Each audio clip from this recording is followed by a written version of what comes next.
अस्सलाम वालेकुम नाज़रीन, खुशामदीद कहते हैं। प्रोग्राम आप देख रहे हैं फ्रंट पेज। नाज़रीन, अखबारात का जायज़ा लेते हैं और प्रोग्राम का बाकायदा आगाज़ करते हैं। मर्ज़ी से शादी करने की तलाक, लाहौर हाई कोर्ट में तहफ़्फ़ुज़ की दरख्वास्त, वज़ीर आज़म का सिंध पंजाब हुक्काम को तहक़ीक़ात और बाजियाब कराने का हुक्म, हिंदू लड़कियाँ, पाक भारत लफ्ज़ी जंग। भारत ने पाकिस्तान पर इल्ज़ाम लगाकर अपने हाई कमिश्नर से रिपोर्ट मांग ली। मोदी का नहीं, नया पाकिस्तान है, अक़लियतें हमारी जिम्मेदारी हैं। पाकिस्तान अक़लियतों की हिफाजत यकीनी बनाए। भारत का पाकिस्तान को बाज़ाब्ता ख़त, अक़लियतें हमारे कौमी परचम का सफ़ेद रंग सब्ज़ की तरह हमें अपने तमाम रंग अजीज़ हैं। इमरान, भारत अंदरूनी मामलात में मुदाखलत से बाज रहे। गवर्नर पंजाब, IMF के मुतालबे पर स्टेट बैंक को मज़ीद खुद मुख्तारी देने पर गौर, कानून में तरमीम होगी। पाकिस्तान ने भारतीय सरहद पर नया एयर डिफेंस सिस्टम नस्ब कर दिया। जदीद मिसाइल और रडार शामिल। भारत में मुसलमानों से नफरत में इजाफा, कांग्रेस का मोदी को संगीन नताइज का इंतबाह। मस्जिद हमला, न्यूजीलैंड के हज़ारों शहरी इजहार यकजहती के लिए फिर जमा। रोज़नामा एक्सप्रेस की खबरें, वज़ीर आज़म का 2 हिंदू लड़कियों के मुबैन अगवा का नोटिस, मुतअद्दिद गिरफ्तार। भारत खुद को ठीक करे, हमें अपनी अक़लियतें बड़ी अजीज़ हैं। फवाद, पाक भारत कशीदगी ख़त्म कराने में रूस का कलीदी किरदार। शहीद अरेब का जस्द खाकी आज कराची पहुँचेगा सानह न्यूजीलैंड। और सीपैक माशी और कमर्शियल मंसूबा कोई भी शामिल हो सकता है। चीनी सफ़ीर, PM orders probe into Hindu girls conversion. Dawn की खबरें, team from FATF affiliate due today. Foreign Minister's Office suggests name for ECP members. Post, Qureshi seeks Bilawal's proposal for NAP implementation. All our fighter jets were airborne, ISPR. The news, government to give SPP more autonomy. Pakistan deploys new air defense system at LOC. Pakistan, India in war of words over issue of Hindu girls, ready to brief parliament on security issues. Tribune, Russia played vital role in diffusing Pak-India tensions. Since CM appears before JIT in fake accounts case today. तो नाज़रीन, ये सारी खबरें हमारे सामने हैं और खबरों पे हम तबसरा चाहेंगे। हमारे जो मेहमान आज स्टूडियो में मौजूद हैं, जमील अहमद ख़ान साहब। जमील अहमद ख़ान साहब साबिक़ सिफारतकार और तज्ज़िया निगार, और एक इनकी खुसूसियत ये भी है कि इनको भी सितारा इम्तियाज़ अवार्ड हुआ था। और इस वक्त चूँकि 23 मार्च पे सारे नए ऐलानात हुए तमग़ों के, तो हमने कहा आपको ये भी बताएं कि जनाब जमील अहमद ख़ान साहब को भी तमग़ा इम्तियाज़ दिया जा चुका है। अस्सलाम वालेकुम। जी वालेकुम सलाम और खैरियत शुक्रिया से? बहुत मुफस्सल तारुफ कराने का। सर अच्छा रहता है, ज़रा याद दहानी हो जाती है। अच्छा जनाब, यार ये 2-3 बड़ी ख़बरें हैं। पहले तो मेरे ख़्याल है थोड़ा मुख्तसरन हम ये बात कर लेते कि भारत अब मुख्तलिफ़ तरीक़े इस्तेमाल करता है तवज्जो हटाने के लिए, लेकिन खैर हमारा भी रिकॉर्ड अगर हम हिंदू कन्वर्जन्स की बात कर लें तो बहुत कोई अच्छा नहीं है। तो इस पर क्या फरमाएंगे आप? जी, ये बात भी दुरुस्त है कि हिंदू कन्वर्जन होती रही हैं कोअर्शन के साथ, यानी कि उनको ज़बरदस्ती कन्वर्ट कराया गया है। ख़ास तौर पे इसको किसी और तनाजुर में भी देख लेते हैं ना, वो जो वडेरा कल्चर है, ख़ास तौर पे सिंध में ज़्यादातर ये मामलात होती हैं, उसमें उस डोमिनेंस को जहन में रखते हुए ये हरकतें लोग कर जाते हैं। लेकिन ये भी दुरुस्त है कि कुछ हिंदू लड़कियां अपनी रज़ा खुशी मर्ज़ी, क्योंकि वहाँ अगर आप देखें जो ख़ास तौर पे अंदरून सिंध में ऐसा है कि हिंदू मुस्लिम वो कोई उनमें लड़ाई झगड़ा नहीं, इंडिया की तरह जिस तरह आजकल सिलसिला चल रहा है, बिल्कुल वो ठीक अपने साथ मेल मिलाप के साथ रह रहे हैं। तो उस लिहाज से उनका आना जाना, त्योहारों में बैठना उठना, पढ़ना लिखना साथ, तो उस लिहाज से उनकी कुछ रग़बत भी बढ़ जाती है कभी कभी। लेकिन ये जो कोअर्शन वाले मामलात हैं ये दुरुस्त हैं, और उसमें अब इसका तयन करना, क्योंकि बतदरीज, क्योंकि वहाँ का जो बाअसर तबका है, चाहे वो सिंध में हो या किसी और जगह भी हो, तो उसमें वो असरअंदाज हो जाते हैं कि नहीं ये वाकई में हकीकत है। और फिर हकीकत है कि इन्हें अपनी मर्ज़ी से इन्होंने इस्लाम कबूल करके शादी कर ली। इसमें दो बातें, इस केस में तो दो बातें आ गई ना। एक तो चलें, अगर वो कहते हैं कि अपनी मर्ज़ी से इस्लाम कबूल कर लिया, तो वो तो अभी they have not reach the age of 18 year, जो कि हमारा कानून है। और सिंध गवर्नमेंट ने, पहला ये गवर्नमेंट थी जिसने कानून पास किया था कि अंडर एज मैरिजेस अगर हैं तो वो एक कानून की जद में आती हैं और केस रजिस्टर होता है। तो वो तो केस रजिस्टर तकरीबन हो चुका होगा अब, क्योंकि वो डायरेक्शंस मिल गई थी वो। लेकिन उससे हटकर बात ये है कि इनका एक तो ये है कि अंडर एज वाली बात, दूसरा ये है कि अभी मजहबी कुछ जमातें वो आ गई हैं कि जी अब अगर इनको दोबारा भेजा इनके हिंदू मज़हब में तो फिर हम स्ट्राइक करेंगे। अब ये मामला जो हो जाता है थोड़ा सा ये हुकूमत के लिए भी और माशरे के लिए भी थोड़े प्रॉब्लमेटिक हो जाता है। इसलिए हुकूमत का इसमें फ़र्ज़ ये है कि वो फौरी तौर पे जैसे जब ऐसा ये वाक़या होता है तो असल हक़ाइक़ का एक तायुन करे। सिर्फ SHO पर तो ठीक है, तफ्तीशी अफसर जो होगा SHO होगा वो कानून कहता है, लेकिन जो वहाँ के सरबराह हैं, SSP है, DC है, DIGs हैं, उनको चाहिए कि फ़ौरन इसमें मुतहरिक हो और उसकी असल हक़ाइक़ का खोज लगा के उस मामले में उसी वक्त तो फ़ैसला करवा सकते हैं। उसी वक्त अगर पता पड़ जाए दोनों फरीकों को कि किधर से ज़्यादती हो रही है तो वो बात मानने को तैयार हो जाती हैं। लेकिन अगर बात गुजर जाए, जैसे कि अभी भावलपुर ले गए दूसरे प्रोविंस में, वहाँ जाके किन हालात में उन्हें उनसे दरख्वास्त लिखवाई गई, किन हालात में हाई कोर्ट में फ़ाइल किया गया, under what circumstances those two girls have been kept, तो ये सारी चीज़ों का एग्जामिनेशन तफ्तीश के दौरान शुरू में हो जाना चाहिए था।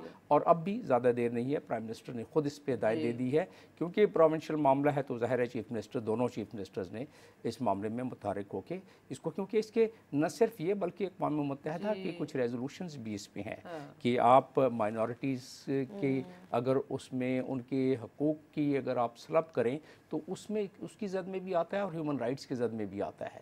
तो उस लिहाज किसी के भी हक सलब करें तो, लेकिन ख़ास तौर पे माइनॉरिटीज़ पर। अब जैसे इंडिया में भी आप देखें तो काफ़ी आजकल आवाज़ें उठ रही हैं इंडिया के बारे में कि किस तरह वो इंडिया में माइनॉरिटीज़ के के हक़ को सलब कर रहे हैं और कोर्शन कर रहे हैं वहाँ। तो ये बातें आजकल 21वीं सदी में छुपने वाली बातें नहीं हैं, ये बातें मंजर आम पर आ जाती हैं। लिहाजा हमें, हमारे जो बासर लोग हैं, उन्हें इस चीज़ का एहतमाल होना चाहिए कि ये जो ज़ोर ज़बरदस्ती और थ्रेट के ज़रिए अगर कोई ऐसी हरकतें होती हैं तो उसको फिलफौर बंद होना चाहिए। ठीक है जनाब, आगे बढ़ते हैं। बहुत सारी खबरें तो सामने ही हमारे, लेकिन FATF पे बात कर लेते हैं। और बिलावल का ये कहना मेरा ख्याल है इतना गलत तो नहीं है, लेकिन जिस तरह जिस अंदाज में वो बात करें, वो कह रहे हैं कि जनाब आप जो नेशनल एक्शन प्लान है उस पर मिनवान जो है अमल करें। शहरी का भी कल एक बयान था और भी दीगर लोग बात करें, उसमें भी क्या रह गया, कितना कुछ रह गया, और FATF अब क्या देखने आ रहा है? बिलावल के बयान पर भी कर देता हूँ और FATF पे भी कर देता हूँ, लेकिन बहरहाल ये जो मामलात हैं और जो पहले होते रहे हैं कुछ मसलिहतों के तहत, चाहे मुशर्रफ के ज़माने में या उससे पहले या उसके बाद, तो उसमें मेरा ख्याल है कि वो उस गुफ्तगू को अगर वहीं रह छोड़ दिया जाए तो काफ़ी है, क्योंकि उसमें ज़ाहिर है हमारे लोगों की भी कुछ लग़ज़िशें शामिल हैं। तो लिहाजा उस पर तबसरा करने से बेहतर तो ये होगा कि मैं उसको कुछ इस तरह बयान कर दूँ कि हुक्म ताज़ा है कि फ़ितने को भी फ़ितना न कहूँ, जैसा देखा है सुना है उसे वैसा न कहूँ, और मेरे चुप रहने से क्या बात समझ जाएगी, लोग ख़ुद भी तो समझते हैं, कहूँ या न कहूँ। तो बहरहाल ये इसमें ये जो पुरानी बातें जो थी उसको मैंने कहा एक कुज़े में बंद करके पेश कर दूं।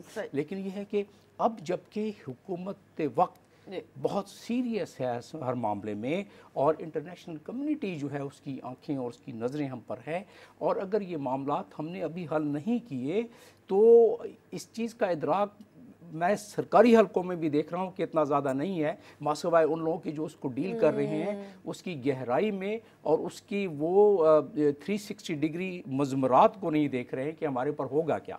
अब ये टीम आज पहुँच रही है FATF की, फिर इसने करना क्या है, 3 दिन के लिए आई हैं, 27 पॉइंट ये दे के गए थे फरवरी में कि इन 27 पॉइंट्स में, जिसमें कि आपकी सिस्टम को ठीक करना है, आपने मनी लॉन्ड्रिंग को ठीक करना है, लेकिन सबसे कलीदी बात उसमें ये थी कि टेरर फाइनेंसिंग, जो कि हमारे नेशनल एक्शन प्लान का पॉइंट नंबर 3 है और पॉइंट नंबर 6 है ख़ास तौर पे, जिसमें कि आपने फाइनेंशियल जो उनके टेरर फाइनेंसिंग के जितने भी लिंक्स हैं उसको तोड़ना है आपने और उसको ख़त्म करना है। तो ये 3 और 6 नेशनल एक्शन प्लान का जो हमारा पॉइंट है वो इसी के गिर्द घूमता है, जो कि 1914 का हमारे पास चला आ रहा है। लेकिन अब हमें झटका थोड़ा सा लगा है, तो हमें ये बहुत उजरत में करना पड़ रहा है।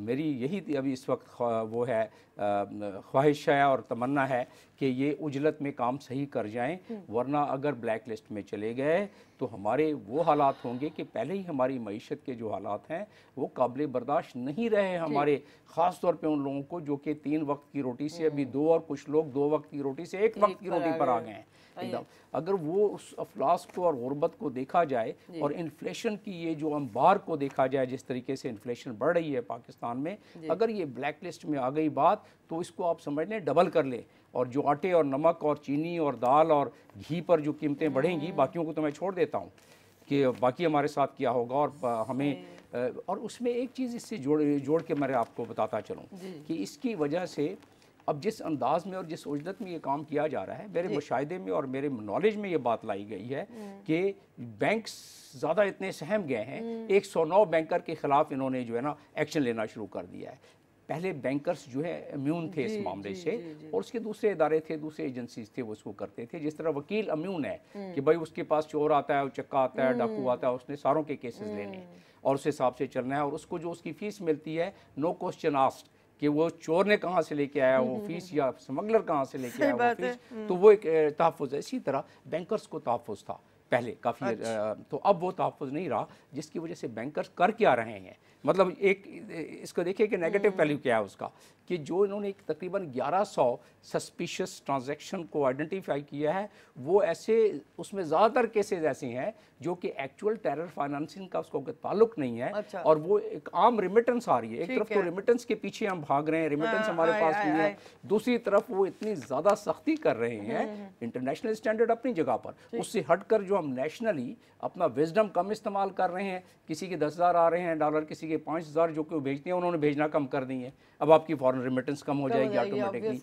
तो इसको कम अज़ कम इनकी ट्रेनिंग बहुत अच्छी तरह करनी चाहिए और इनको सहमा के और डरा के नहीं रखना चाहिए कि वरना ये कि काम ख़राब हो जाएगा। कंक्लूडिंग पॉइंट इसका ये है कि FATF में अगर हमने ये 27 पॉइंट्स और ख़ास तौर पे टेरर फाइनेंसिंग पे, जिसको उन्होंने नाम दे दिए कि कौन कौन से इदारे हैं, उसमें फ़लाह इंसानियत दे दिया है, जमात दावा दे दिया है, जैश मोहम्मद दे दिया है, हक्कानी नेटवर्क दे दिया है, सारे लिस्ट दे दिए उन्होंने। और ये होता क्या है, क्योंकि मैं यूनाइटेड नेशंस में भी काम कर चुका हूँ, तो उनकी एक सब कमेटी होती है जो कि यूनाइटेड नेशन रेजोल्यूशन के 1267 के तहत आती है और 1373 के तहत जो बनी गई है, जो लिस्टिंग हुई है मुख्तलिफ ग्रुपों की एज अ टेररिस्ट, तो उसकी वजह से वो सब कमेटी आती है, वो रिपोर्ट देती है। अब फाइनेंशियल एक्शन टास्क फोर्स एक जगह पर, वो सब कमेटी दूसरी जगह पर, तो ये डबल चेक चल रहा होता है। तो हमें इसमें बहुत ही मतलब सही सम्त में जाना होगा और डेली बेसिस पर 24 आवर्स बेसिस पे हमें काम करना होगा, वरना खुदा न खास्ता ब्लैक लिस्ट पे आ गए तो हमारे लिए बहुत बड़े मसाइल आ जाएंगे। अच्छा, लेकिन इसमें चाइना ने अभी गुज़िश्ता दिनों एक बयान ये आया था चाइना की तरफ से UN लेवल के कि जनाब मसूद अजहर के हवाले से उनका अपना एक मौक़िफ़ है। लेकिन बात करेंगे, पहले कॉलर हैं। अस्सलाम वालेकुम। वालेकुम अस्सलाम।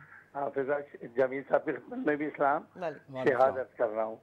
अभी जमील साहब ने बहुत अच्छा हाथा खींचा कि शेर में ही सब कुछ कह भी गए, ना कहते हुए भी सब समझ भी गए हम लोग।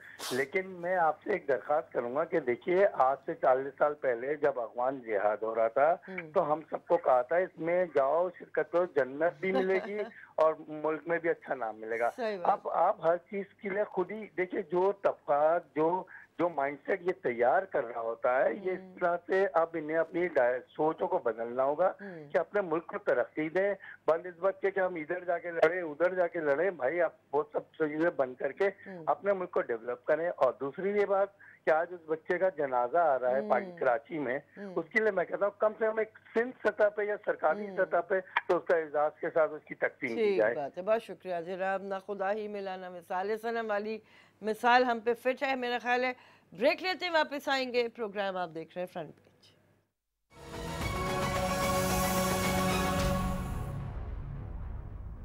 खुशामदीद कहते हैं, कॉलर हमारे साथ हैं, उनसे बात करेंगे। अस्सलाम वालेकुम।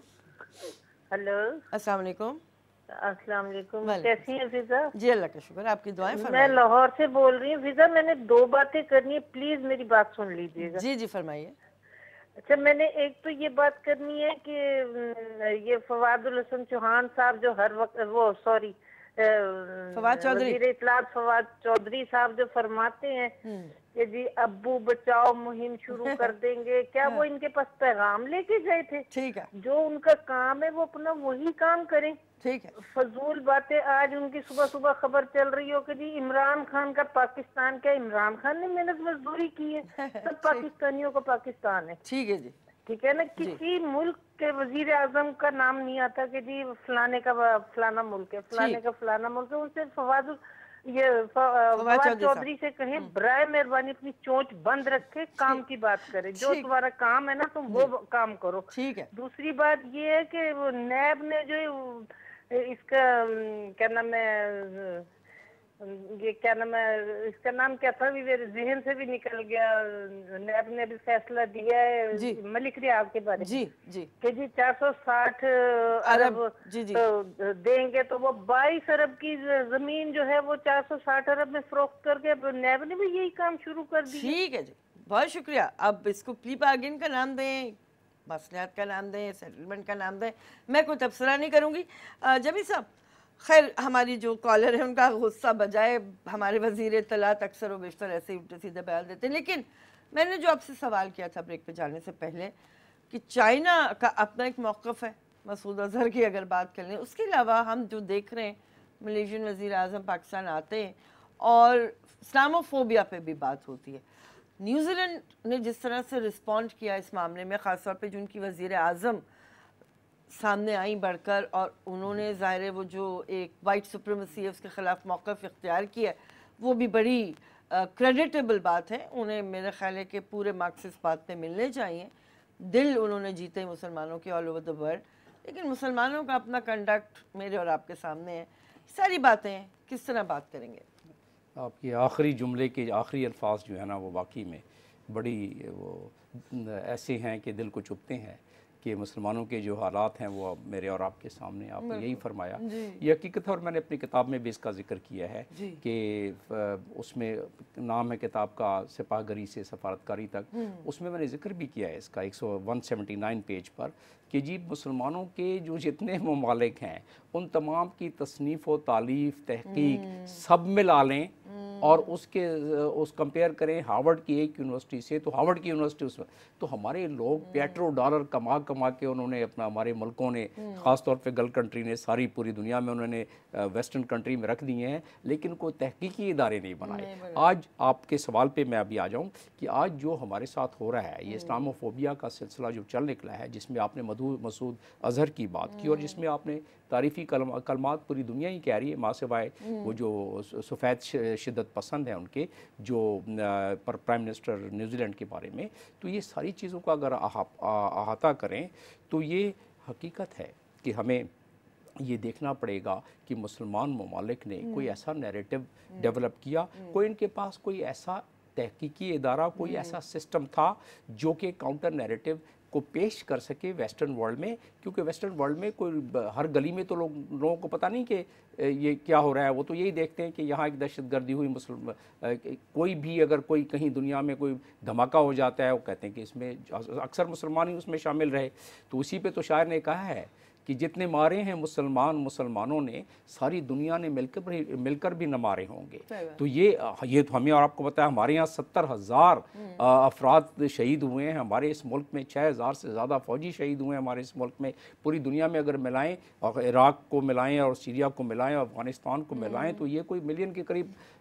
तो कहने का मकसद रुक नहीं रहा, तो कहने का मकसद मेरा ये है कि इतनी ज़्यादा कुर्बानियाँ दी हैं हमारे लोगों ने, और फिर भी दहशतगर्द कहीं कोई वाक़या हो जाए।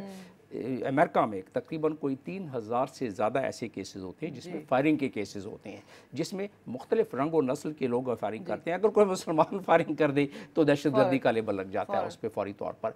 मुझे ये जानकर तकवीयत हुई है कि जसिंदा जो हमारी प्राइम मिनिस्टर वहाँ न्यूजीलैंड की हैं, उन्होंने जो इस वक्त अपना एक किरदार अदा किया है। आप यकीन जाने इस किरदार को इसी तरह लेके वो चलती रहेंगी, मुझे उम्मीद है, तो वो नोबेल प्राइज़ की हकदार हैं। नोबेल प्राइज़ क्या, लोगों के दिल जीतने की हकदार है उस मामले में। जिस तरह वो कम्युनिटीज़ को मिला रही हैं, जिस तरह इस्लामोफोबिया के बुखार को कम करने की या ख़त्म करने की कोशिश, कम अज़ कम न्यूजीलैंड, आप अंदाज़ा करें इतना छोटा सा मुल्क है, 47 मिलियन से भी कम लोग हैं वहाँ, बल्कि 4, 7, 8, 5, 6, 7 कोई इतनी तब उनकी आबादी है। और इस मुख्तसर सी आबादी में वो तकरीबन 40 लाख अफराद कल उन्होंने यकजहती के लिए अपना जुलूस निकाला है। न्यूजीलैंड जैसे मतलब पहले देखा नहीं गया कि इतने बड़े बड़े जुलूस, और इस मामले में मुसलमानों से यकजहती के लिए। तो इसका मतलब है कि उस लीडर में इतना करिश्मा है कि वो अपने पूरी कौम को, और फिर सबसे बड़ी बात जो नैरेटिव हमें पेश करना चाहिए था मुसलमानों को, वो उन्होंने हमारे मुसलमान सरबराहों को वो जो उन्होंने न्यूजीलैंड की प्राइम मिनिस्टर ने कर दी। लीडरशिप की तो बात की, लेकिन उनके अवाम का एतमाद देखिए ना अपनी वज़ीर आज़म पे। वो एतमाद तो आता इसी तरीके से है ना कि अगर आप उस लीडर अवाम के लिए कुछ काम करें। बिल्कुल ठीक है जी। कॉलर है, अच्छा जी, ब्रेक है, वापस आते हैं। प्रोग्राम आप देख रहे हैं फ्रंट पेज।